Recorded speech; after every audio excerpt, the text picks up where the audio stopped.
Shalom Aleichem, bonsoir à tout le monde, Erev Tov. J'espère que tout le monde va bien. Beruchim Abaim, c'est John Yeshiva Zoom. Les appareils fonctionnent correctement? Bon, apparemment oui. Alors on va commencer Be'ezrat Hashem. Bien évidemment, Yehi Ratzon, que le mérite de notre limoud permette à ce que le peuple d'Israël, en Eretz Israël, et de partout dans le monde, puissions retrouver Be'ezrat Hashem le Shalom dans le monde, en Eretz Israël, pour la guérison des malades, pour la libération des otages, et qu'Hachem y donne la force à tout le monde, pour que tout le monde retrouve une vie sereine, Be'ezrat Hashem, afin que nous puissions découvrir la gloire d'Akadosh Baruch Hu dans le monde, et que nous entendions que et uniquement des bonnes nouvelles. Durant cette période délicate, fragile, que nous traversons depuis Simchat Torah 5784, qui s'est déclenchée par une guerre, de nombreuses questions sont soulevées, mais l'une d'elles, c'est qu'est-ce qu'on peut faire pour apporter du mérite au peuple d'Israël et pour connaître la Yeshua, la délivrance et le secours d'Akadosh Baruch Hu. Il y a de nombreux messages prononcés par les rabbanim, notamment se renforcer dans la tefila, dans la Emouna, dans le Limud Torah et dans la Hardout, dans l'union du peuple d'Israël. Il faut savoir, Moraï et Rabotai, qu'une des ségoulottes, une des grandes ségoulottes, parce qu'aujourd'hui on cherche la ségoula, une des mitzvot de la Torah, un des commandements de la Torah qui contient, j'ai envie de dire, la ségoula de toutes les ségoulottes, qui détient et qui comporte l'ultime pouvoir, c'est la mitzvah du Shabbat. Shabbat Kodesh, c'est la base du peuple d'Israël. D'ailleurs, intéressant est de constater que la Gemara, au traité Sanhedrin, nous dit que la mitzvah du Shabbat nous a été ordonnée à Mara, c'est-à-dire juste après la traversée de la mer. Donc avant d'arriver au Har Sinaï, avant de recevoir la Torah, le peuple d'Israël va recevoir plusieurs mitzvot, et notamment le Shabbat. C'est une sougya en soi, toutes les autres mitzvot, mais le Shabbat vient avant Matan Torah. En vérité, nos sages nous enseignent que les enfants d'Israël ont fait Shabbat, même lorsqu'ils étaient en Égypte. Pendant les années d'esclavage, les enfants d'Israël ont respecté le Shabbat à la demande de Moshe Rabbeinu, qui se présente auprès du Pharaon et lui dit, tu sais, on ne fait pas travailler des esclaves 7 jours sur 7, ils ne vont pas tenir. Il faut leur laisser un jour de répit. Et par haut, nous dit le Midrash, dit à Moshe Rabbeinu, choisis le jour que tu veux. Et Moshe Rabbeinu a choisi le jour de Shabbat, Kodesh. En vérité, le Shabbat commence bien avant parce que nos sages nous enseignent que les Avot Akdoshim, nos pères d'Israël, Avraham, Yitzhak, Yaakov, ont également respecté le Shabbat. Donc Shabbat, comme la Gemara dit, que Avraham Avinu, il faisait même Irouvé Troumin, Irouvé Chatzerot, ce sont des halachot dans le Shabbat. Donc ça veut dire que les Avot Akdoshim ont marqué le début de l'histoire par la mitzvah du Shabbat.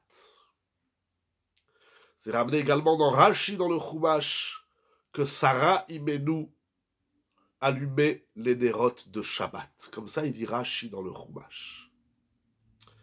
Donc, cette mitzvah, qui d'ailleurs équivaut les 613 mitzvot de la Torah, au point que les maîtres au traité Choulin s'interrogent du statut du juif qui ne respecte pas Shabbat. Il est vrai, on en a déjà parlé quelques fois, qu'il y a plusieurs statuts quant à la personne qui ne fait pas Shabbat. Il y a le Bézid, c'est-à-dire celui qui connaît Shabbat, mais il néglige, il s'en fout. Ça, c'est extrêmement grave. Il y a celui qui ne fait pas Shabbat parce qu'il ignore, il sait que Shabbat existe, mais il ignore la halacha. Il est peut-être shogeg. Ou pire encore, il y a celui qui ne sait même pas qu'il est juif, c'est ce qu'on appelle le Tinok chez Nishba. Donc il y a plusieurs niveaux, plusieurs statuts quant à la personne qui ne fait pas Shabbat.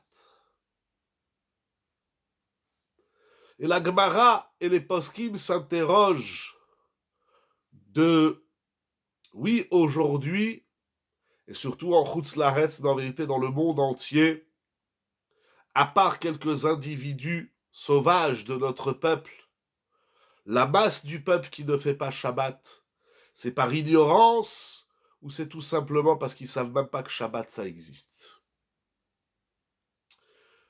Et donc, on a cette mitzvah d'encourager le peuple et tout le monde à faire Shabbat correctement, selon la halacha, au moins, tout au moins, tel que c'est écrit dans le Shulchan Aruch de Rabbi Yosef Karo.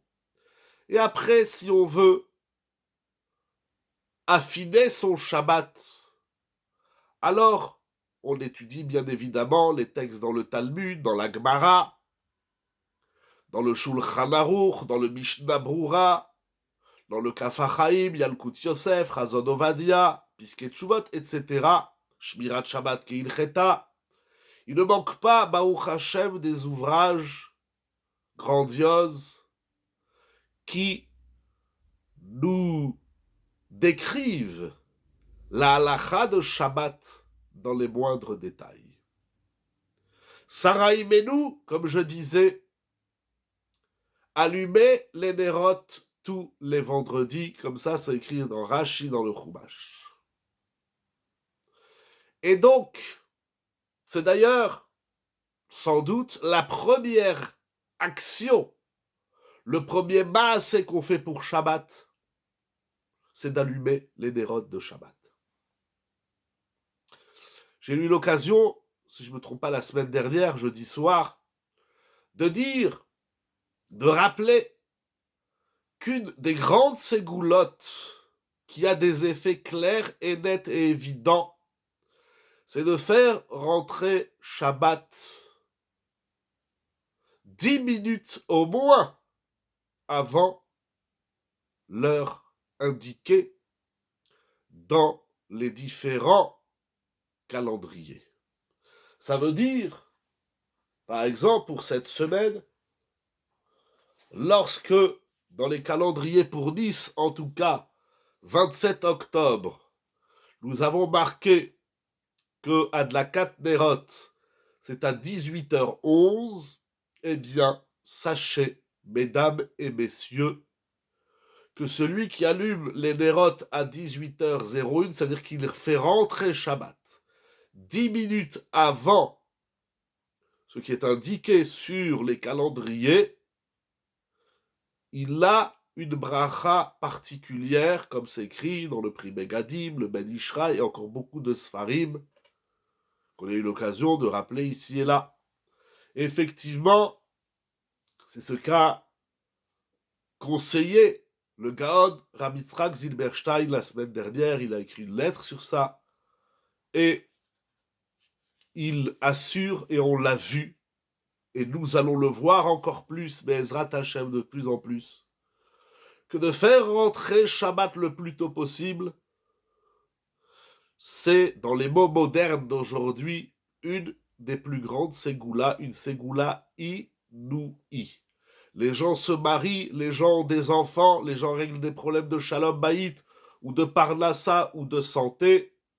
C'est avéré, c'est clair et c'est net.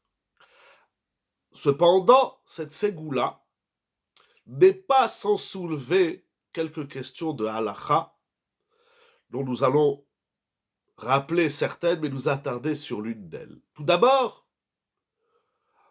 il faut savoir que lorsqu'on dit que nous faisons rentrer Shabbat 10 minutes avant ce qui est écrit dans le calendrier, donc encore une fois, cette semaine, 18h11, il est conseillé, il est bien de faire rentrer Shabbat à 18h01. Lorsqu'on dit 10 minutes avant l'horaire indiqué dans le calendrier, il faut savoir que ceci est facilement réalisable. Vous allez rigoler parce que ça peut paraître paradoxal. C'est facilement, au niveau de la halakha, réalisable en hiver. C'est vrai que ça fait très tôt, surtout que cette semaine, samedi soir, nous allons changer l'horaire. Donc ça veut dire que la semaine prochaine, le 3 novembre, il est indiqué que l'entrée de Shabbat est à 17h01.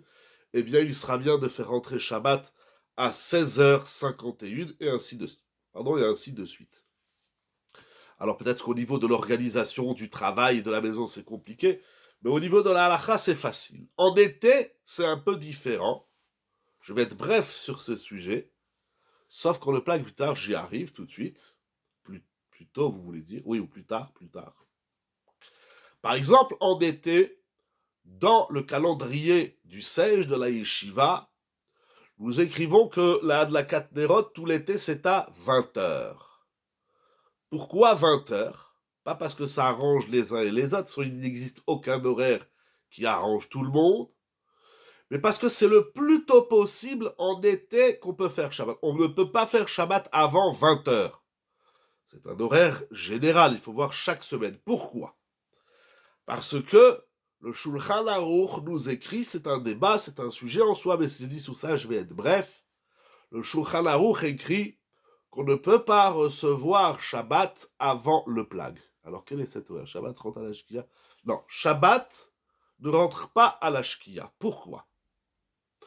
J'explique brièvement. Shabbat rentre...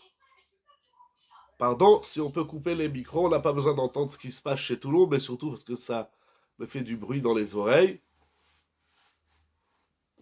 Shabbat, à la base, Shabbat rentre à la tombée, à la sortie des étoiles, ce qu'on appelle la tombée de la nuit, Tset HaKochavim.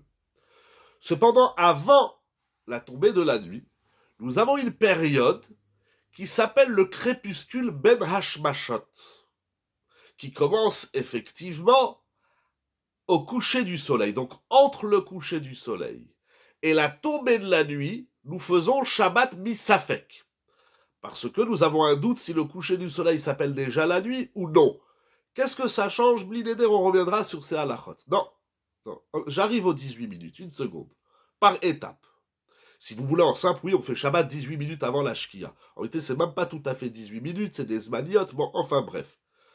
Je fais par étape. D'après la Torah, Shabbat, c'est à la tombée de la nuit. Il a dit Rabbi Shimon Bar Yochai, c'est ramené dans Rashi, dans le Chumash, Parashat Bereshit. Nous, on ne sait pas qu'est-ce qui s'appelle la tombée de la nuit. C'est un grand débat dans le Talmud. Il y a des livres entiers sur ça dans la halakha. Non, une seconde. D'après la Torah, Shabbat, c'est à la tombée de la nuit. Le Zman de Ben Hashmashot, c'est-à-dire le crépuscule, c'est-à-dire depuis le coucher du soleil jusqu'à la tombée de la nuit, c'est une zone dont on ne sait pas et on ne saura jamais si c'est le jour ou la nuit. Donc on fait Shabbat Misafek. Donc après, à partir du coucher du soleil, par exemple, oui, là j'écris la Shkia, c'est-à-dire par exemple Lech Lecha la Shkia 18h29, à 18h29, on s'amuse pas, c'est Shabbat.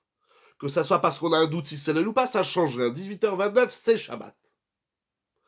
Avant 18h29, il y a donc, comme vous vous rappelez, les 18 minutes, parce que le Mishnah Berurah et tous les décisionnaires disent qu'il est bien de tenir compte de l'opinion du Sefer Hayerim Rabbi Eliezer de Metz, qui dit que le Ben Hashmashot, c'est 18 minutes avant le coucher du soleil.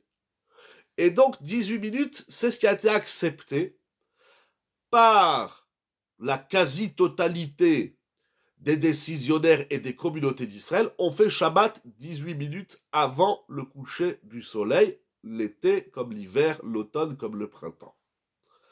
Mais lorsqu'un calendrier, notamment encore une fois celui du Sage, cette semaine, nous avons écrit 18h11.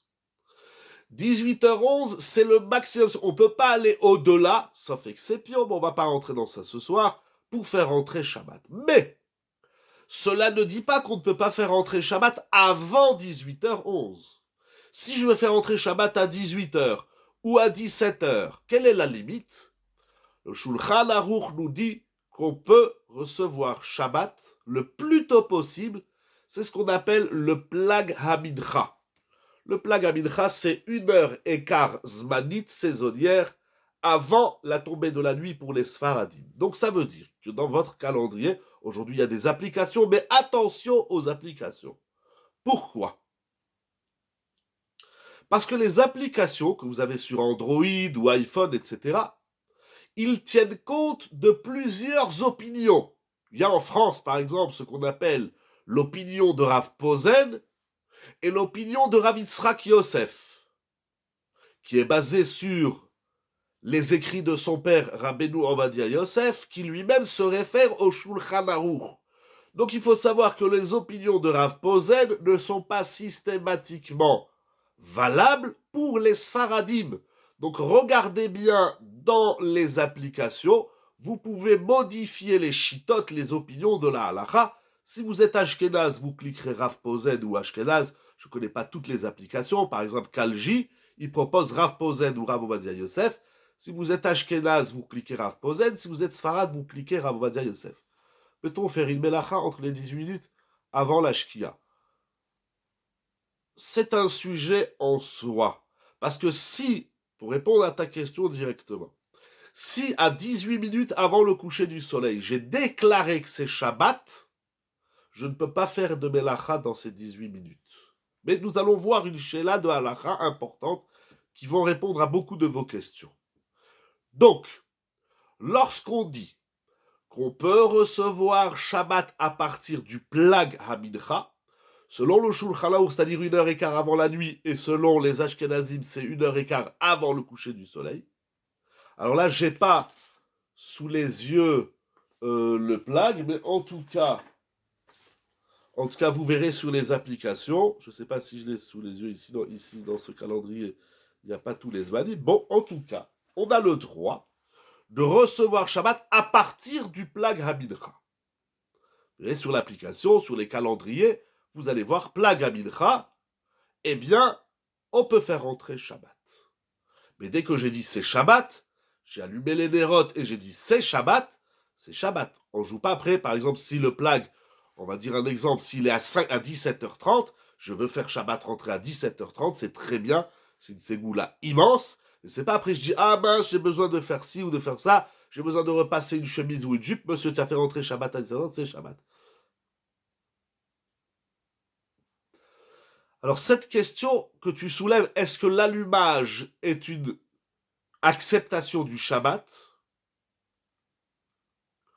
En simple, je vais dire oui, mais c'est un peu plus complexe que ça, on reviendra sur ça. En tout cas, les 18 minutes, c'est Shabbat. C'est Shabbat. Il faut allumer 18 minutes avant le coucher du soleil. C'est donc les horaires indiqués sur les calendriers, excepté à Yerushalayim Irakodesh, où il y a, selon les Ashkenazim, comme à Bnei Brak, peut-être dans toutes les villes d'Eretz Israël, il y a en tout cas à Yerushalayim, je crois que c'est quoi Yerushalayim, les 40 minutes de Rav Tikochinsky, qui était le Rav du Badatz à Yerushalayim, que lui, il a dit, il faut faire entrer Shabbat 40 minutes avant le coucher du soleil. Les Sfaradim à Yerushalayim, ils font 20 minutes, celui qui veut faire 40, c'est très bien. Donc, sans embrouiller, la halacha, communément acceptée dans le monde entier, c'est de faire entrer Shabbat 18 ou 20 minutes avant le coucher du soleil. Mais si je veux faire entrer Shabbat avant les 20 minutes, en remontant maximum jusqu'au Plag, à Mincha, j'ai le droit et c'est très bien. C'est pour cela que les Gdolim conseillent tout le temps, et précisément dans cette période critique que traverse le clan Israël, de faire rentrer Shabbat 10 minutes avant l'horaire indiqué sur le calendrier. Cette ségoula va soulever une question importante dont traite déjà le Rama dans le Shulchan Aruch. Nous allons dire ainsi. Le Or Zarua dit qu'au moment où la femme a allumé les nérodes de Shabbat, par exemple, la femme, Madame Akeret Habayit et Shetraïl, elle veut faire entrer Shabbat à 18h ou à 17h45. Elle a le droit. Bien sûr, la maison est préparée, les plats de Shabbat, tout le monde est habillé, il ne manque rien, tout le monde est douché, et elle a du temps. Elle dit, je veux faire entrer Shabbat, même une demi-heure avant l'horaire indiqué. Elle veut allumer à 17h30. Elle a tout à fait le droit, et c'est tout à son honneur, et son mari ne peut pas lui dire, si la maison, encore une fois, tout est en place, il ne peut pas lui dire, ah non, tu vas pas faire rentrer Shabbat à 5h30, et pourquoi pas, ça te change quoi? Donc la femme peut allumer les nérotes à l'heure qu'elle veut, à partir du moment où elle ne va pas au-delà des 18 minutes. Ça veut dire que maximum, elle allumera à 18h11. Mais si elle veut allumer plus tôt et accepter Shabbat, elle a le droit. Et encore une fois, c'est tout à son honneur. Et ça lui fera même du bien de faire rentrer Shabbat le plus tôt possible.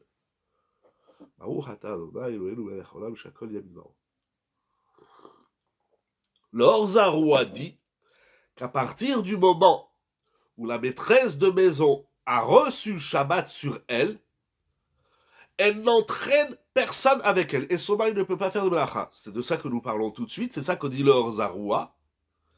Il dit le mari et les enfants ne sont pas directement impliqués, ou ne sont pas du tout impliqués, par l'acceptation du Shabbat de madame, sauf s'il est 18h11. Hein. Encore une fois, comprenons bien, je ne parle pas des 18 minutes ou des 20 minutes, je parle d'avant les 20 minutes. Elle va allumer une demi-heure avant l'horaire indiqué.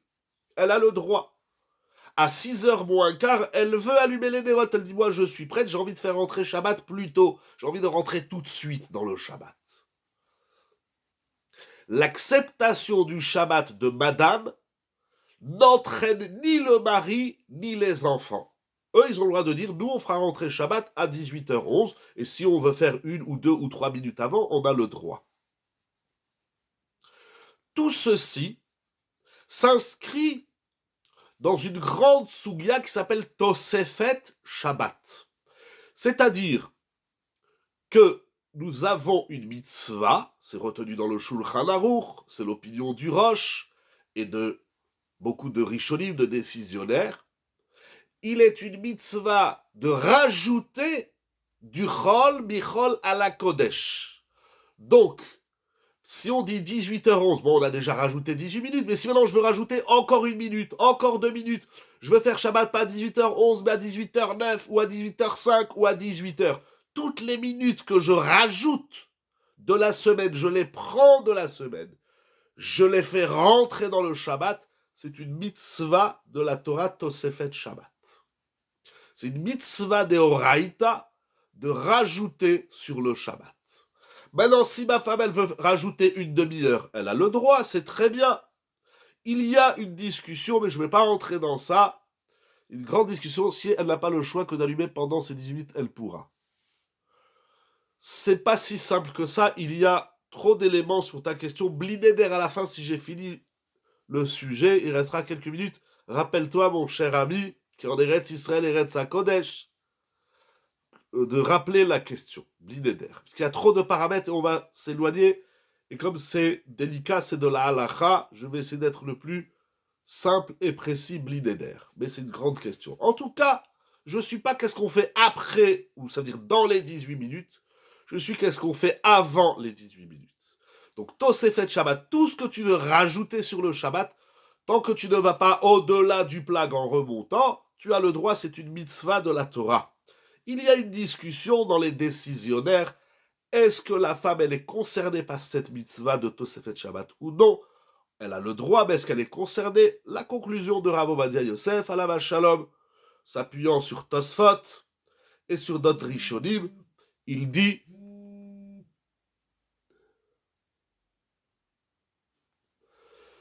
je disais donc que Rav Ovadia Yosef, alav shalom, dans Chazon Ovadia, Chelek Aleph, page Resh Petet, il dit que les femmes, elles sont aussi concernées de Tosefet Shabbat. Donc, en simple, 18h11, c'est les 18 minutes. Ma femme veut allumer, par exemple, à 18h.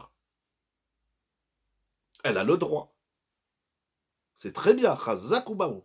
C'est super. Mais, si ma femme accède Shabbat à 18h, ça n'implique que elle-même. Ça n'implique pas ni son mari, ni ses enfants. Eux, ils ont jusqu'à 18h11. Elle dit, allez, c'est Shabbat. Le mari a le droit de dire, moi, je vais fumer une dernière cigarette, je veux repasser ma chemise, etc.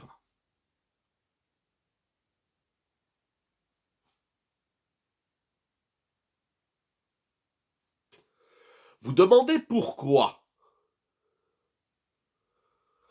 Encore une fois, ça fait 2 fois que tu poses cette question, elle est importante, mais on va trop s'élargir, c'est dommage. Gardons une ligne. C'est une bonne question, mais ça dépend de pas mal de paramètres. Si elle allume Shabbat à 18h, oui, j'ai pas dit que c'est pas le même sujet. Dans la Katnerot, c'est tout le même sujet. Mais on va dire, en simple, si elle dit, je parle du cas où elle déclare. Si elle déclare pas, elle allume, par exemple, une femme qui doit aller au mikvé.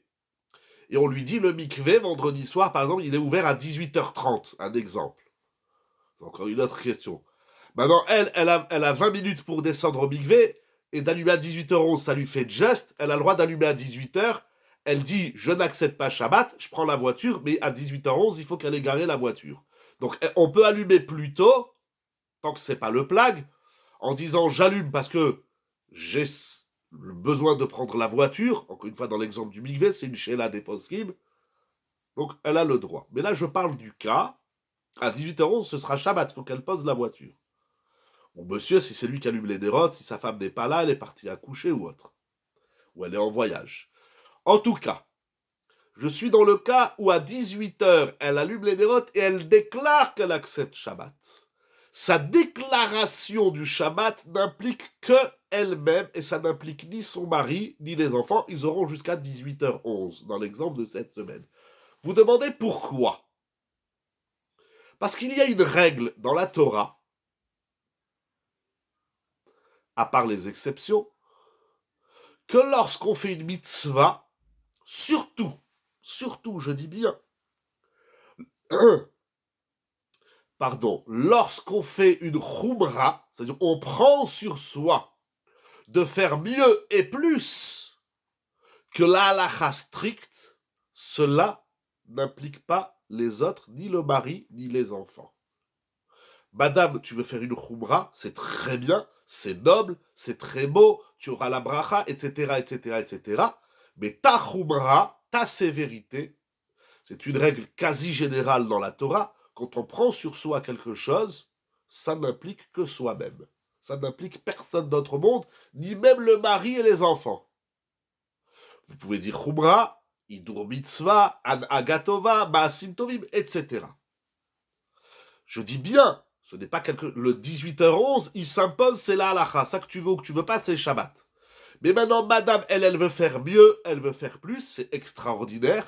Mais tout ce qu'on fait de plus et de mieux, quel que soit le terme, khumra, idur mitzvah, anagatova, ça n'implique que soi-même. On ne peut pas imposer à quiconque au monde, ni même son mari et ses enfants, c'est khumrot ou c'est idur mitzvah, etc.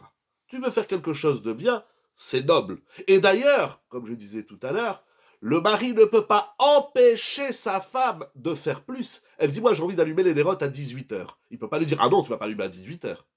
Monsieur, si la maison elle est rangée, si le Shabbat est prêt, si tout le monde est douché, habillé, qu'est-ce que ça te dérange que ta femme elle fait mieux que toi? C'est quoi ton problème? Ça te gêne, eh ben t'as qu'à faire comme elle, ou peu importe, en tout cas c'est pas un discours, ça faut même pas le coup d'en parler. Si ma femme elle veut faire mieux que moi, je n'ai pas le droit de l'empêcher. C'est grave d'empêcher sa femme, après nous allons faire dans l'autre sens, nous allons voir, il est grave d'empêcher son conjoint de faire la Torah mieux si ça le regarde, si ça n'implique pas en quoi que ce soit, il fait la Torah mieux. D'empêcher quiconque au monde, même sa femme et ses enfants ou son mari, de faire la Torah mieux que ce qu'on l'a fait à la maison, d'empêcher quelqu'un d'évoluer dans la Torah, d'avancer dans la Torah, c'est extrêmement grave. Sous aucun prétexte, sauf si Chazvé Shalom, un des conjoints est malade, un des conjoints a des problèmes de santé ou autre, alors il faudra faire la Sheila à un rave, ou bien étudier la soubia. Mais dans le principe, si ma femme, elle va allumer les nérotes à 18h ou même à 17h45, elle a le droit. Et je peux pas lui dire, ah non, ça m'arrange pas, je voulais jouer avec toi un jeu sur l'ordinateur ou je sais pas quoi. Monsieur, ta femme, elle veut faire mieux, encourage-la, dis-lui Chazak ou Baour, et le mieux qu'elle fait, c'est toi le premier ou le second après elle qui va bénéficier de ce qu'elle fait de bien. Donc, c'est une règle générale dans la Torah. Mais pourquoi vous voulez que ça implique toute la maison? Vous voulez faire quelque chose de bien, Chazak ou Baruch, mais pourquoi vous allez imposer le mieux que vous faites à votre mari et à vos enfants? Si vous arrivez à le sensibiliser, le mari ou les enfants, et d'expliquer l'importance, il est batov. Mais même si on a expliqué, des fois l'autre il veut pas pour X raisons, il veut fumer sa cigarette jusqu'à la dernière minute, ou il veut travailler. Et si le mari demande à sa femme d'allumer plus tôt, pardon, j'ai pas eu le temps de lire votre question si vous voulez la renvoyer. En tout cas, pourquoi madame, qui fait mieux les choses, au nom de quoi elle le fait, c'est Mechav toute la famille. Si le mari demande à sa femme alors nous allons voir tout de suite. Maintenant, si ça vient de la part du mari, nous allons voir une discussion très intéressante. En tout cas, ce qui est clair, c'est que si, soyons clairs dans ce premier halakha, lorsque la femme reçoit Shabbat plus tôt, elle n'implique personne dans le plus tôt. C'est comme ça qu'écrit le Or-Zaroua, au nom de Rav Shrira Gaon. C'est comme ça qu'écrit le Orchot Chaim, Rabbeinu Peretz, le Shibbolei Aleket. Ce sont donc des grands maîtres, les grands Rishonim. Et c'est comme ça que le Rama, dans le Siman Resh Samer Gimel, il est posek la halacha. Pardon, au passage, Sibari, que j'ai pas eu le temps de lire votre question, vraiment désolé que je vous demande de la renvoyer à chaque fois, mais n'hésitez pas. Sibari allume car femme contrainte, avec bracha. Si la femme ne peut pas allumer pour X raison, quelle que soit la raison que la femme ne peut pas allumer, c'est le mari qui allumera les nérotes avec bracha. Très bien. Ça c'est clair, c'est Mouskam dans les Rishonim, et c'est comme ça écrit dans le Rama, dans la Halacha. La question qui est soulevée, c'est le cas contraire. Si le mari veut faire rentrer Shabbat, dans notre exemple, à 18h, est-ce que l'acceptation du Shabbat par le mari, le père de famille, implique sa femme et ses enfants? Ou bien est-ce que c'est le même din que la femme? La femme appartient à l'homme, donc automatiquement, si l'homme demande l'allumage, j'ai pas eu le temps de lire jusqu'à la suite de ta question, mais il faut juste corriger. La femme n'appartient pas au mari. C'était peut-être comme ça avant dans certaines cultures. Dans la Torah, la femme n'appartient pas au mari. Il faut pas dire comme ça. C'est pas juste. Elle a des devoirs envers son mari, comme d'ailleurs le mari, il a des devoirs envers son épouse. Mais Baal, ça ne veut pas dire que tu m'appartiens. Chazvé Shalom. Personne n'appartient à personne. Il y a la souga des esclaves, mais c'est pas le sujet, de toute façon, c'est pas d'actualité. Mais en tout cas, dans le couple, la femme n'appartient pas au mari. Attention, c'est pas juste. Mais bon, c'est un autre sujet. Regarde Kedushin. Non, mais vous m'avez compris. Oui, bien sûr, je t'ai compris, mais si on faisait Chavruta, avec plaisir. Mais il y a du monde, je ne sais pas ce que chacun comprend, est-ce que chacun dit. En tout cas, moi, j'ai le devoir de préciser autant que je sais. Non, il n'y a pas de problème. Très bien. Donc, mais... Ok, nous allons voir tout de suite. Donc, ce qui est clair, du côté de la femme, ça n'implique personne. Elle veut faire Shabbat à 18h, Chazak ou Baruch, et personne ne peut l'empêcher, et elle emporte personne avec elle. Maintenant, la question que soulève, ça s'écrit clairement dans les Rishonim et dans le Rama. Maintenant, les Acharonim s'interrogent de savoir quel est le cas, quel est le din dans le cas contraire, c'est-à-dire monsieur le père de famille reçoit Shabbat plus tôt. Est-ce que le fait que monsieur, qui est le mari, qui est le Baal, qui est le père, est-ce que lorsque lui reçoit Shabbat, tout le monde est automatiquement attiré, aspiré, aimanté par le Shabbat du père de famille? Nous allons voir une grande discussion dans la halakha et nous allons voir une conclusion. Le Shulchan Aruch, dans Siman Resh Samer Gimel Seif Yudbet, il rapporte ce qu'écrit le Mordechai et le Rivam. Nous avons une règle dans les Rishonim, et c'est rapporté dans la halakha, dans le Shulchan Aruch. Si la communauté à laquelle vous appartenez, si c'est le Sej, la Tis, etc., quelle que soit la communauté de la ville, ou là où vous êtes, si la communauté à laquelle que vous fréquentez quotidiennement, le Shabbat, fait rentrer Shabbat à un horaire. Imaginez que le Rav de votre communauté décide de faire rentrer Shabbat à 18h. C'est-à-dire qu'à la choule, à 18h, tout le monde va dire Mizmor Shir Leyom à Shabbat.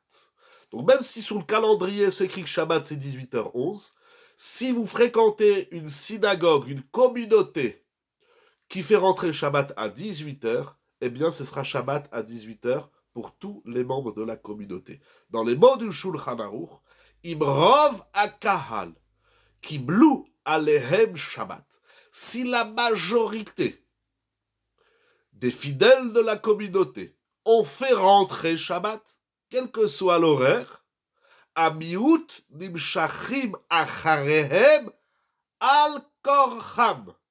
La minorité est aspirée, aimantée par le Rov, malgré eux. Par exemple, on est dans une communauté, il y a 100 personnes. Il y en a 60 qui ont fait rentrer Shabbat à 18h.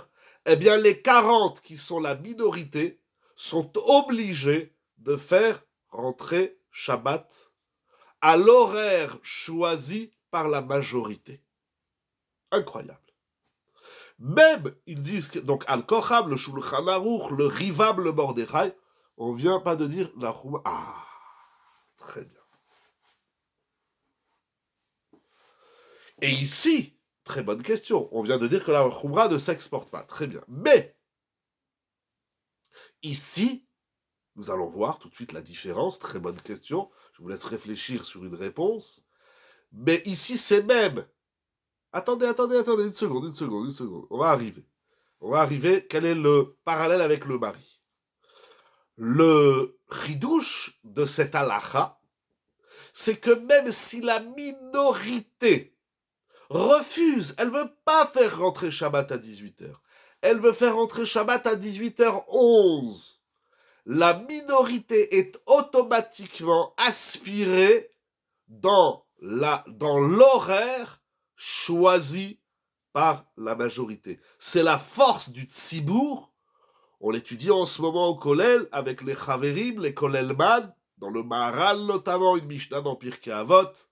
L'importance du tsibour s'impose. C'est le tsibour, c'est la force du tsibour. C'est la communauté, c'est la majorité des fidèles de la communauté qui écrivent l'horaire du Shabbat pour la communauté. On peut rajouter une idée, bien évidemment, celle de la hardout. S'il y en a qui font Shabbat à 18h, il y en a à 18h10, ça va faire le balagan. Donc quand on fréquente une communauté, on suit les coutumes, les us de sa communauté. Bien sûr, une communauté qui est dirigée par un rave, qui connaît la halakha, etc. Alors, la force du tsibour, c'est d'aspirer que le rov, la majorité aspire, le mari s'inscrit dans une communauté, j'ai pas compris votre question. Alors, c'est pas l'ifné hiver pour la minorité. Alors, bien sûr, si la minorité, elle connaît pas cette halakha, c'est-à-dire si le rabbin, il a décidé que Shabbat, c'est à 6h moins quart, et il y en a qui vont regarder un calendrier où c'est écrit 6h10, c'est un problème. C'est pour ça qu'on est là, ensemble, pour apprendre, réviser ces halakhot. Il y a des gens qui savent pas. Eh bien, on appartient, j'aime pas ce mot, comme je disais tout à l'heure, on fréquente une communauté, eh bien, on suit la structure définie par le Rav, par le bureau et par les fidèles. Si on n'est pas content, il y a deux possibilités. soit on va voir le Rav, et on discute avec lui, on lui dit, cher Rav, vous avez décidé Shabbat à 6h moins quart, moi ça me fait trop tôt, surtout l'hiver, le temps que je rentre du travail, est-ce qu'on peut pas... Moi j'ai des gens qui discutent avec moi je fais les horaires de la yeshiva, notamment je les mets sur le site du SEJ, je les mets sur Instagram, je le mets sur mes statuts WhatsApp, je l'ai envoyé, mais j'ai des gens qui viennent me voir. Ah, il me dit, tu sais, le Shabbat, c'est trop tôt. L'autre, il me dit, Mincha, c'est comme si. Alors, on essaye, bien évidemment. On ne peut pas convenir à tout le monde. On ne peut pas écrire des horaires universels qui plairont à tout le monde. Ça n'existe pas. Alors, on arrondit. Si le Rav, il a décidé 6h moins quart, il a ses raisons. J'ai le droit d'aller le voir, de discuter avec lui. Je n'ai pas le droit de lui faire la guerre. Et puis, la deuxième solution, si vraiment le Rav, pour les raisons valables qu'il a, et la majorité du calme qui le suit, s'il y a une minorité qui n'est pas contente, qui est gênée par certaines décisions, ou en tout cas celle de l'horaire, alors il y a une autre possibilité, c'est d'ouvrir une deuxième communauté. C'est ce qui a fait la richesse du peuple d'Israël. Cependant, il faut savoir, par exemple, à Nice, il y a, si je ne me trompe pas, il y a une dizaine de communautés, mais vous allez dans des villes, je ne sais pas moi, par exemple, à Cannes-sur-Mer, à Saint-Laurent-du-Var, ou, enfin, je parle de notre région, bon, je ne connais pas toutes les communautés de la région, mais vous allez dans certaines villes, il n'y a qu'une seule communauté. Alors là, si l'horaire de Saint-Laurent-du-Var, c'est 18 heures, là où je passe pas Shabbat ici, je vais ailleurs dans une autre ville, ou bien je suis systématiquement entraîné par le Rov du Tzibour. Ça, c'est une halakha claire et nette dans le Shulchan Aruch. Le Pri Megadim nous dit donc, va nous dire un immense ridouche. Donc jusque-là, je pense que... Pardon, j'ai pas eu le temps de voir la question. Si vous voulez la renvoyer le temps que je reprenne mon oxygène.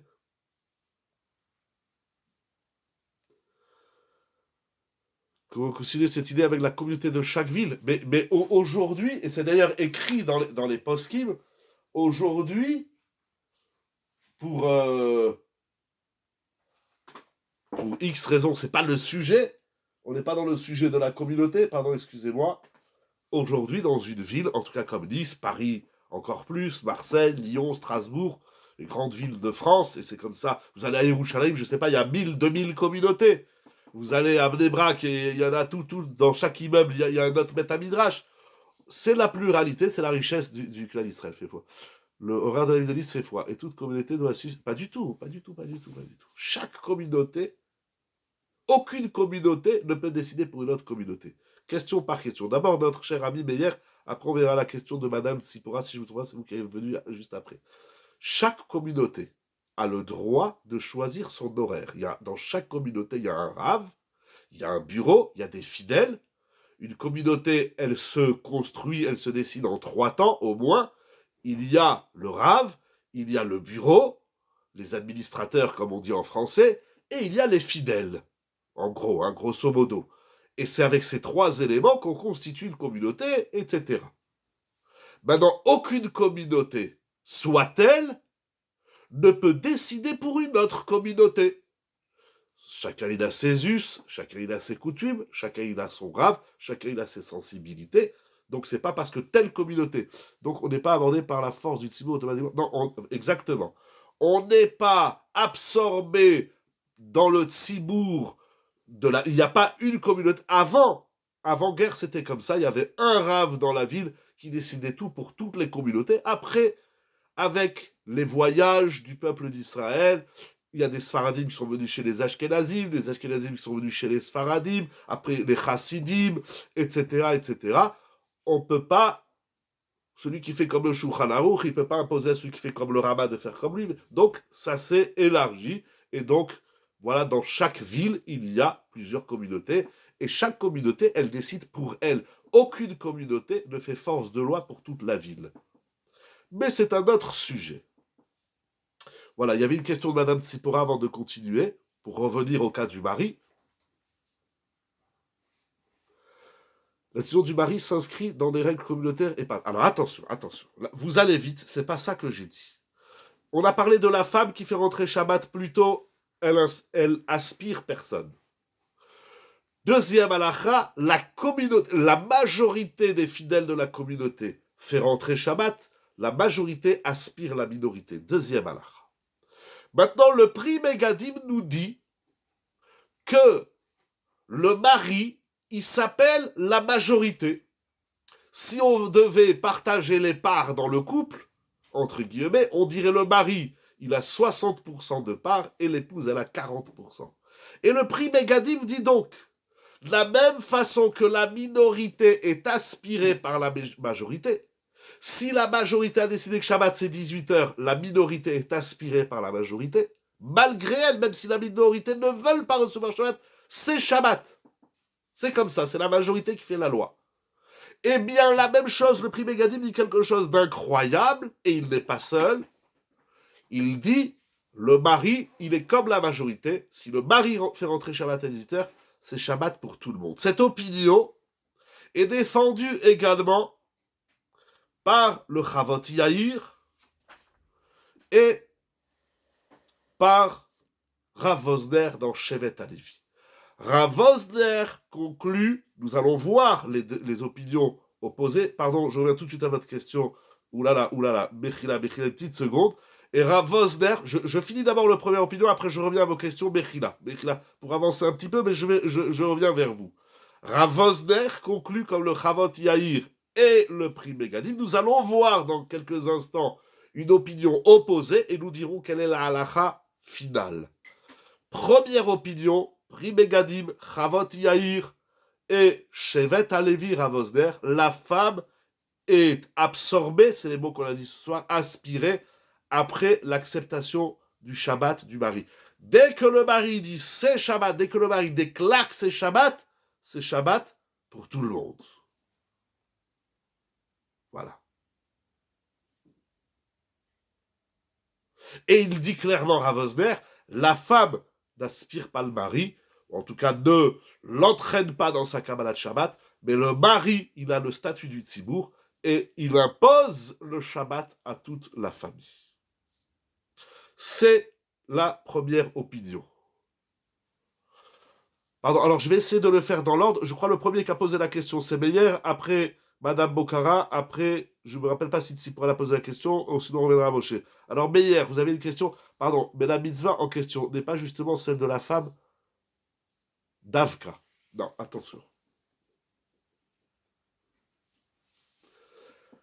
Nous ne parlons pas ici de la mitzvah d'allumer les dérotes, qui est, de prime abord, la mitzvah de la femme. Comme dit le Shulchan Aruch, c'est écrit dans Chazal, la femme a éteint la lumière du monde parce qu'elle a fait manger à Adam Arishon le fruit défendu, donc c'est elle qui va allumer les dérotes. Je ne suis pas dans la mitzvah d'allumer les dérotes, je suis dans la mitzvah de faire rentrer Shabbat plutôt, qui s'appelle Tosefet Shabbat. Ça, c'est pas la mitzvah de la femme, c'est la mitzvah de tout le monde. Entre parenthèses, de surcroît, il y a une discussion si la femme elle est concernée par Tosefet Shabbat ou non, mais en conclusion, oui. Mais c'est pas sa mitzvah à elle. Je suis dans le rajout du Shabbat, Tosefet Shabbat. Deuxième question, avec plaisir. Madame Bokhara, vous aviez une question? Ah. Alors pourquoi c'est la femme qui s'appelle Akeret Abeit? Akeret, ça ne vient pas de Ikar. Je veux pas rentrer dans le débat qui est le Ikar. C'est pas dit sur ça. Voilà, sans féminisme, etc. Non, il n'y a pas de problème. Donc, si la femme est appelée Akeret Abeit, c'est parce que la femme, elle a une mission majeure dans l'équilibre du foyer. Le mari aussi, d'ailleurs. Le mari aussi. Bon, vous avez une bonne question. Il faut retrouver l'origine de ce terme. Je crois que c'est écrit dans les Imaot, si je ne me trompe pas. Je crois que c'est écrit sur Rachel Imenu, si je ne me trompe pas, qu'elle était Akeret Abait. Mais, en tout cas, ça ne concerne pas les halachot de Tosefet Shabbat. Mais pour Birkat Amazon, quand la femme dit que c'est la fin du repas, j'ai pas connaissance de cette halakha. Mais là aussi, c'est pas parce que madame a décidé qu'elle finit son repas que le mari, il est aspiré par cette décision de la femme. S'il y a une halakha comme ça, alors il faudra que je la redécouvre. Mais c'est très personnel. C'est très personnel la fin du repas. C'est pas elle qui décide quand le repas est fini, ni lui d'ailleurs. Enfin, dans l'halakha, il y a l'histoire du zimoun, mais bon, on sort du sujet. Enfin, dernière question avant de voir la deuxième opinion et la conclusion de ce débat passionnant. Il y avait une dernière question, Madame Tsipra, je ne me rappelle pas si vous aviez envoyé, en tout cas Moshe t'a envoyé une question. C'est vrai que Moshe il habite dans le Shomron, en Samarie, en Eretz Israël. Ah, pourquoi dans ce cas l'homme est la majorité? Non, attention. Alors, vous voyez le débat, et je ne veux pas rentrer dedans. Non, ça veut dire parce qu'on a une règle, nous dit Rav Vosner, qui écrit dans le Talmud, Ishto Kegufo. Alors, il faut étudier cette Sugia. On n'a pas beaucoup de temps, mais on a une règle dans la Gemara qui dit que les décisions du mari impliquent, voilà, ça, je sais que tu allais être content, notre cher ami Moshe, de Ishto Kegufo, donc mais c'est pas l'appartenance. Parce qu'on dit pas Ishto Kegufo dans tout, c'est pas moi je fais Shabbat, elle n'a pas besoin, etc., ou je mange kasher et elle non. C'est dit dans un contexte bien précis dans le Talmud. En tout cas, on a. Donc, alors c'est intéressant parce que si on met ces deux règles en face, c'est-à-dire Akeret Abayit ou Eshet Raïl, et en face on met Ishto Kegufo, on va se faire des nœuds, donc c'est une grande souilla. Là, j'ai pas la tête dans ça, on va s'en mêler les pinceaux. Mais on a une règle qui se défend, on la prend des psukim, etc. Je vous laisse fouiller et chercher le principe. Si vous voulez blinder d'air, on travaillera cela à l'occasion. Mais vraiment sans engagement. Voilà, qu'est-ce qu'on fera la semaine prochaine? Dieu est grand, Bezrat Hashem. Il y aura la Géoula, le Mashiach, le Bet Hamikdash. On étudiera tout ça à Yerushalayim. Là-bas, il y a des grands Talmidei Chachamim qui répondront à toutes nos questions. Bezrat Hashem Idbarach. Voilà. Donc, j'ai pas répondu à vos questions, Mechila. On avance. En face de Rav Vosner, Amen, Kenny Ratson, qui nous dit donc que la Kabbalah de Shabbat du mari implique automatiquement, c'est pas lié à mitzvah assez Shabbat. Ouh là là là là là là là là là. Baruch Hashem, il y a des gens qui en connaissent beaucoup parmi notre groupe, c'est extraordinaire, mais je vais vous dire quelque chose. Vous posez une bonne question parce qu'il y en a qui disent que la femme, elle n'est pas concernée par Tosefet Shabbat parce que c'est mitzvah assez Shazman Grama, donc voilà, donc l'homme, mais alors attention,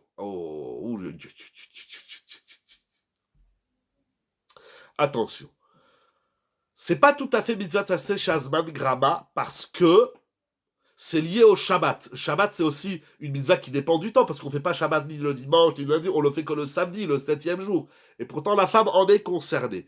Et Tosefet Shabbat, ça se rapporte au Shabbat. De la même façon que la femme, elle est concernée par Shabbat, elle est concernée par Tosefet Shabbat, mais la question, elle existe dans les Sfarim. Maintenant, c'est-à-dire que l'homme, il engage sa femme. Donc, apparemment, c'est pas à double sens.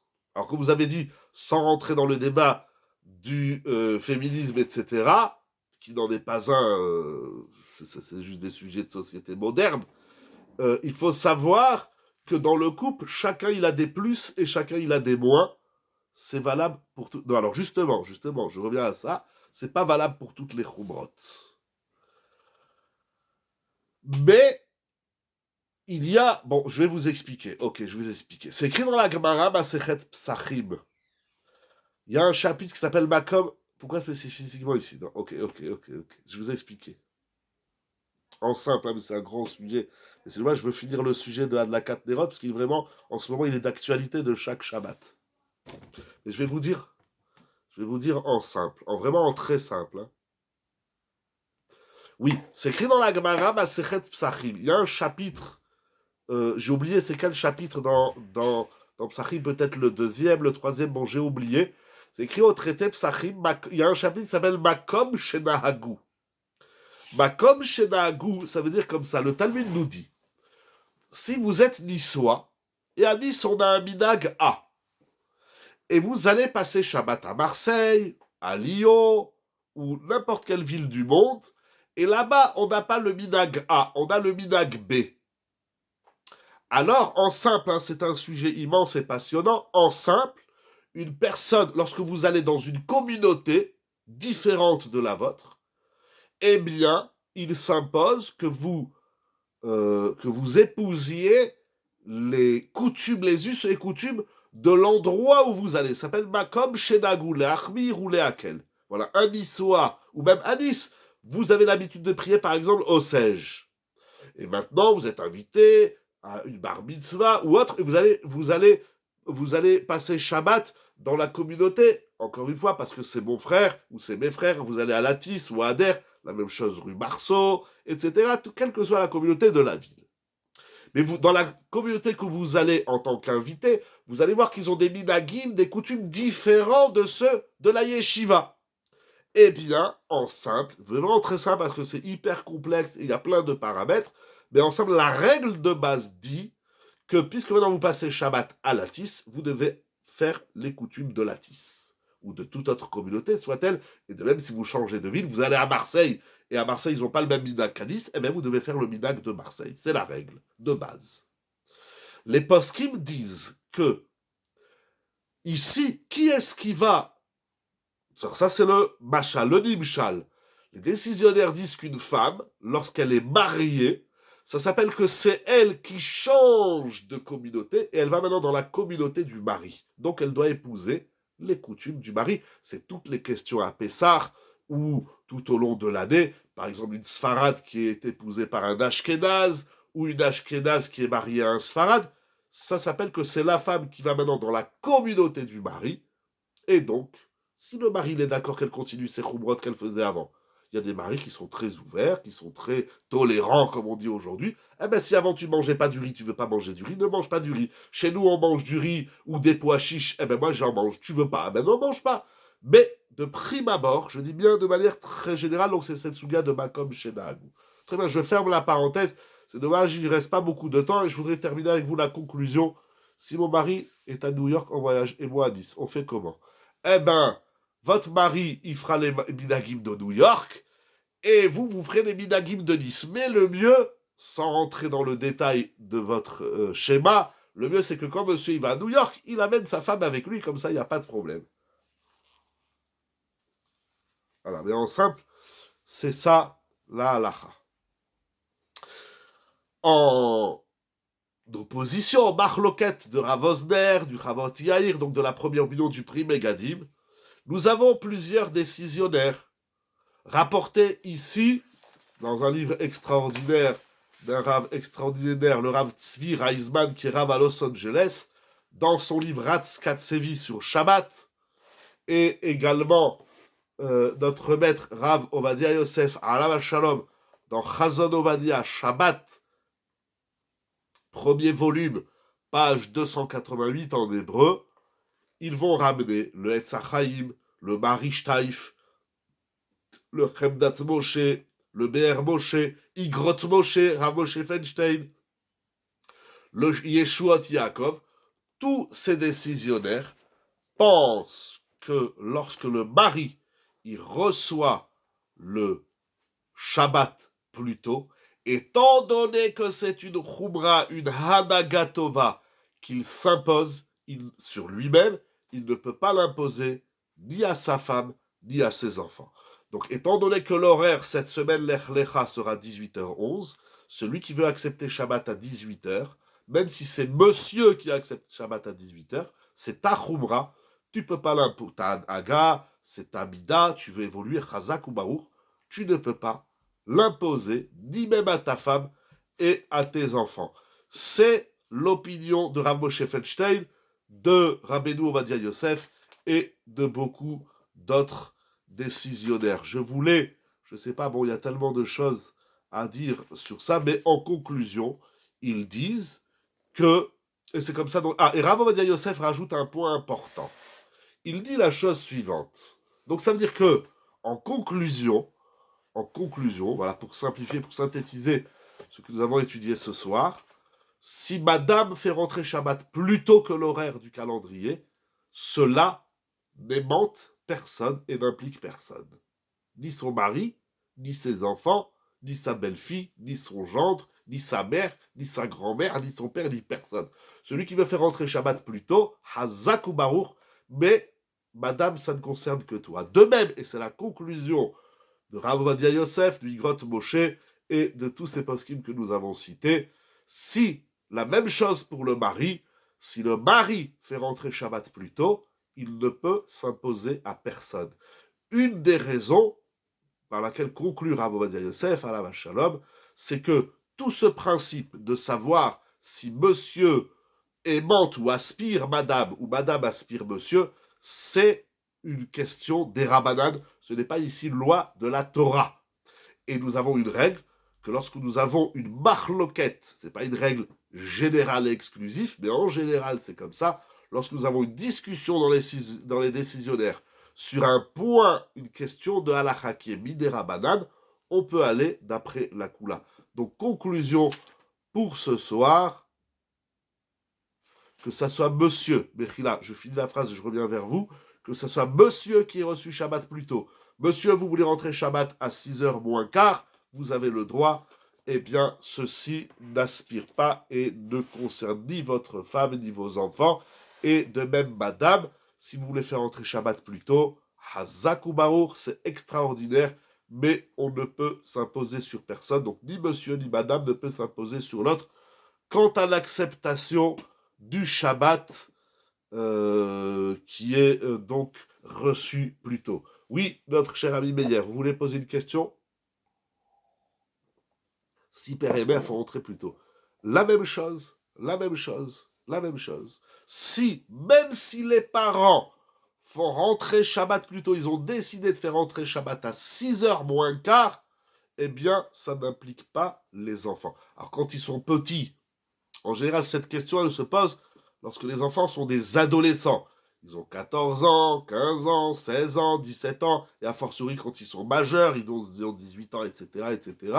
Alors, on a le droit de suggérer. J'ai le droit de dire, voilà mon épouse, voilà mon époux, voilà mes enfants, je fais rentrer Shabbat à 18h. Bien sûr, plus on est à recevoir le Shabbat plus tôt, plus la bracha du Shabbat sera immense.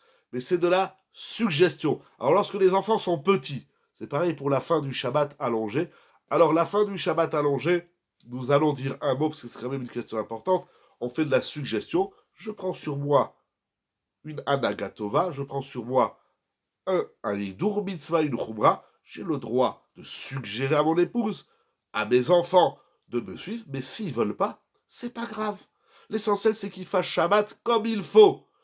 Lorsqu'on impose ce genre de choses, parfois ça fait craquer les enfants ou les époux ou les épouses, alors il faut pas. Voilà, il faut pas.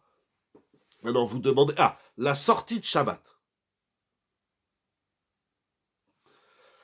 Alors, en simple, la sortie de Shabbat, il y a deux horaires. Il y a l'horaire du calendrier. Donc, par exemple, cette semaine, l'horaire du calendrier Lech Lecha, sortie de Shabbat à Nice, 19h11.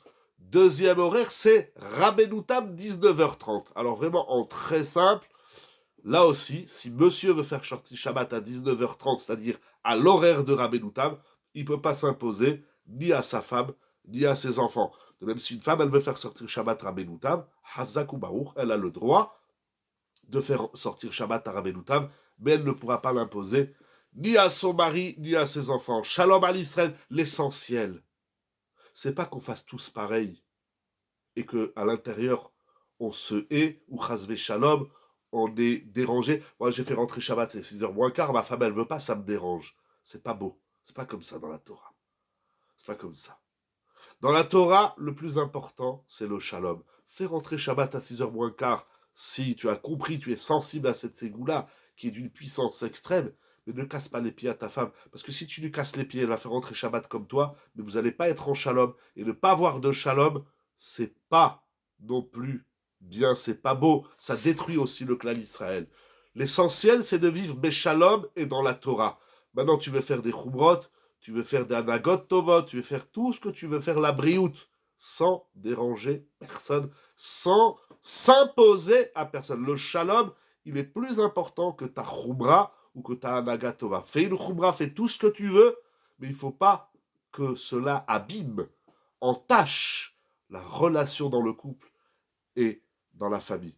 Osel shalom imromav, surtout les Nerot Shabbat, qui ont pour sens, d'après une explication dans la Gemara, au traité Shabbat pour Shalom Baït. Alors il ne faut pas que l'entrée de Shabbat devienne la raison de notre discorde, parce que l'entrée de Shabbat, c'est par essence la raison de notre équilibre, de notre harmonie et de notre amour dans le couple. Comme on dit dans le Kiddush et dans les souvenirs de Shabbat, Be'ahava ou Be'ratzon.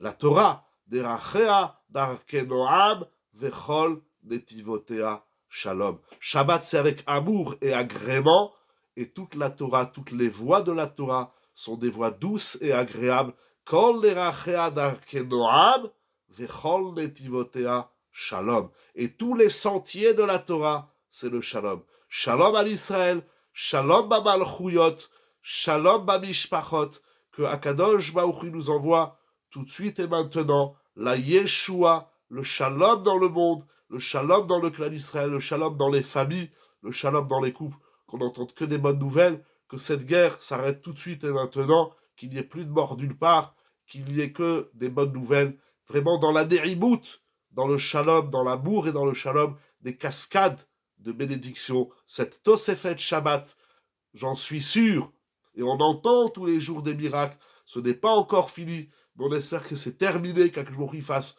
un gros miracle immense pour la gloire et la splendeur d'Akadosh Baruch Hu dans le monde, que Shabbat amène la lumière dans le monde, le shalom dans le monde, qu'on n'entende que des bonnes nouvelles, des cascades de bénédictions, des cascades de chidushim.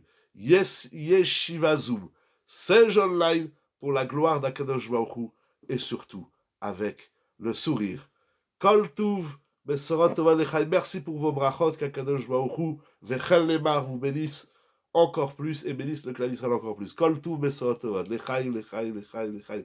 Et merci aux organisateurs, bien sûr, tout le mérite leur revient. Kol Tuv, Kol Tuv.